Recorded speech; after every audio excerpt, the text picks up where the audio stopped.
Educación indígena en México.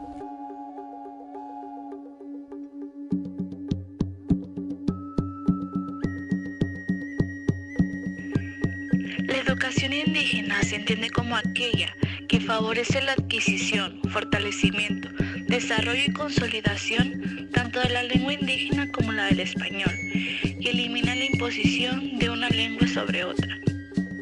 Características. Se considera la diversidad cultural como un recurso para el enriquecimiento y potenciación de la educación.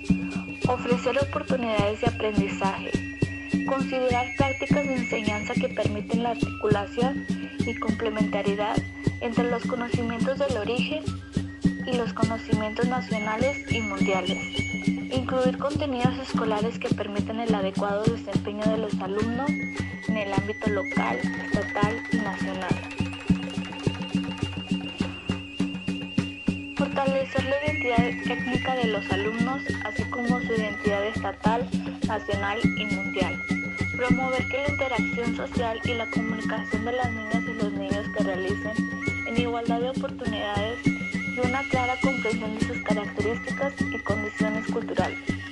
Incluir en la organización del trabajo, tiempos y espacios para la expresión artística, tecnológica y científica, local, estatal, nacional y mundial. La educación indígena se lleva a cabo en 3 niveles educativos de atención.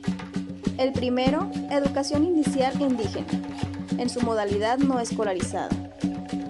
Se lleva a cabo en comunidades indígenas del estado que carecen de este servicio educativo, con el propósito de brindar a madres y padres de familia indígenas los primeros elementos necesarios que complementen la estimulación temprana y adecuada a sus hijos de 0 a 3 años, respetando sus conocimientos, habilidades, costumbres y tradiciones culturales propias de cada comunidad. La segunda sería la educación preescolar indígena. Los centros de educación preescolar indígena imparten educación preescolar a niñas y niños indígenas de 3 a 6 años de edad, atendiéndolos cultural y lingüísticamente, a través de los campos formativos, desarrollo personal y social, lenguaje y comunicación, pensamiento matemático, exploración y conocimiento del mundo, expresión y apreciación artísticas y desarrollo físico y salud, para favorecer su identidad local, regional, nacional y universal, así como el desarrollo de actitudes y prácticas libres y justas. El tercero sería la educación primaria indígena, que atiende a niñas y niños indígenas de 6 a 14 años de edad. Es una modalidad educativa que responde a los criterios de la educación intercultural bilingüe al fortalecer la identidad étnica del niño y fomentar el desarrollo de competencias con una calidad y pertinencia que le permita apropiarse de los conocimientos y habilidades fundamentales, así como respetar y enriquecer su herencia cultural y lingüística. En la actualidad, México es un país multicultural con una gran diversidad lingüística. En el país se reconocen cerca de 72 lenguas indígenas y se estima que más de 7 millones de individuos hablan alguna de ellas. La más hablada es el náhuatl y el maya. La riqueza de nuestra cultura, medida por su diversidad lingüística, representa un activo del país, pocas veces bien entendido y valorado. Sin embargo, en la práctica pareciera que el Estado desea erradicar todo vestigio de nuestro pasado o que al menos no le interesa preservarlo o no sabe cómo hacerlo. Esto se deduce no solo por las condiciones de pobreza y marginación en que viven los sobrevivientes de los pueblos originarios, sino por las condiciones educativas inadecuadas en que se les enseña. La educación preescolar y primaria de México considera 3 modalidades educativas: general, comunitaria e indígena. Esta última tiene el propósito de atender a las poblaciones de niños indígenas de nuestro país.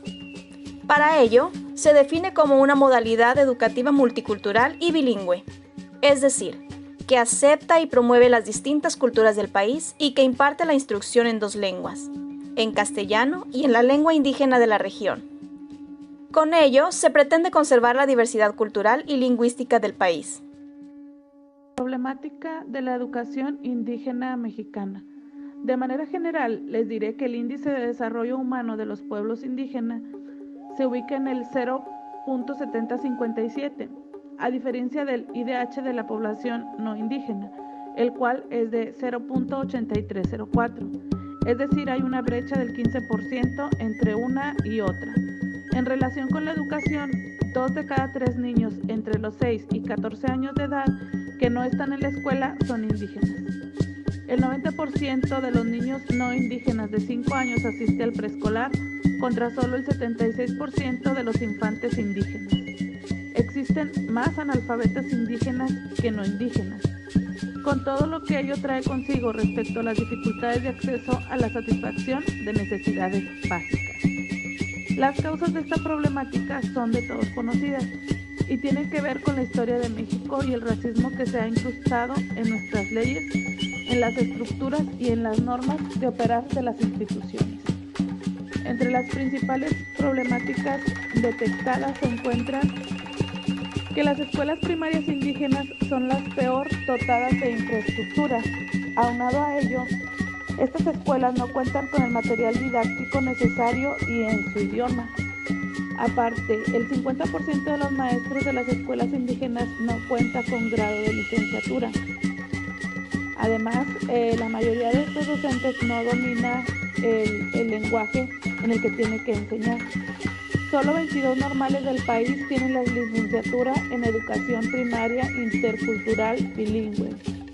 Todas las evaluaciones de logro académico colocan los niveles de aprendizaje de los niños que asisten a escuelas indígenas por debajo de todos los demás tipos de escuelas. Retos y desafíos que presenta el docente en la educación indígena. Persistencia del bilingüismo, persistencia de la lengua materna, alternativas pedagógicas, que aumenten los maestros con una licenciatura en educación indígena y actualización al respecto. Además, respaldo y apoyos financieros, acceso equitativo, apoyar y promover la conservación, utilización y supervivencia de las culturas, idiomas, conocimientos, tradiciones e identidades de los pueblos indígenas. Suministrar los conocimientos y competencias. A mi parecer, uno de los mayores problemas es que los maestros que imparten educación indígena no tienen como lengua materna aquella de las comunidades en que imparten clases, por lo cual se debería dar más promoción a la educación en escuelas normales en este aspecto. A nosotros, como futuros docentes, nos compete solo el seguir aprendiendo y educando con equidad para crear ambientes inclusivos en los que el aprendizaje sea óptimo. Finalmente, es claro que la educación indígena en nuestro país cuenta con grandes deficiencias, tanto de resultados como de desarrollo y de ejecución. Luego de analizar los puntos expuestos en esta presentación, concluimos que para mejorar la situación actual sería necesario abatir el rezago educativo